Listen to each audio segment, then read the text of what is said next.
Salam, yeni bir videoda hər biriniz xoş gördük. Bu videoda ingilis dilini öyrənmək üçün daha asan və maraqlı metodların birindən danışacağam. Hansı ki, o metodu özüm də istifadə edirəm. Bunun üçün hər hansısa bir süni intellektə daxil oluruq. Hansı ki, mən GPT-dən istifadə edirəm. Və belə bir şey yazırıq. Mənə ingilis dilində B1 səviyyədə olan, yəni mən B1 səviyyədə yazmışam. Siz hansı səviyyədəsinizsə, o səviyyəyə uyğun olaraq yazırsınız. What's philosophy mövzusunda uzun tekstlər. Mənim maraqlandığım sahə fəlsəfədir deyə bu mövzuda yazmışam. Yəni siz hansı sahə haqqında maraqlanırsınızsa, məsələn fizik ola bilər, ədəbiyyat ola bilər, həmin sahəyə aid bir mövzu yaza bilərsiniz ki, həmin mövzuda sizə tekst atsın. Və daha sonra həmin mövzuda tekst atır. Siz bu teksti mütaliə edirsiniz, bilmədiyiniz sözlər oradan çıxardırsınız və öyrənirsiniz.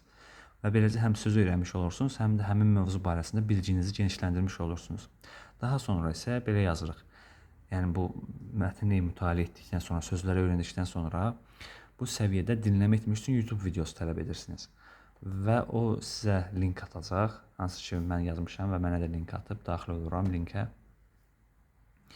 Və həmin mövzuda belə bir video çıxdı qarşıma. Və bu mövzuda sözləri bilirəm, biraz bilgi əldə etmişəm və bundan sonra mən dinləmə edəndən sonra mənə nisbətən asan gələcək və mənim dinləmə bacarığım da artacaqdır.